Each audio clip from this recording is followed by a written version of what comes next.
Saan ka pupunta? Ha? Papainom ako sa barkada ko. Kaporma eh. O eto. Miss ka na niyan. Kanina ka pa hinihintay niyan. Gigil na sa'yo yan. Gusto ko eh. At inip na sa'yo yan. Kasi ilang buwan ka na niyan na-miss. Ngayon lang siya nagparamdam.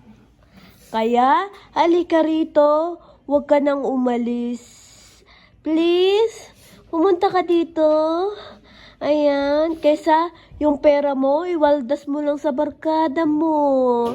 Diyan na lang. Bilisan mo.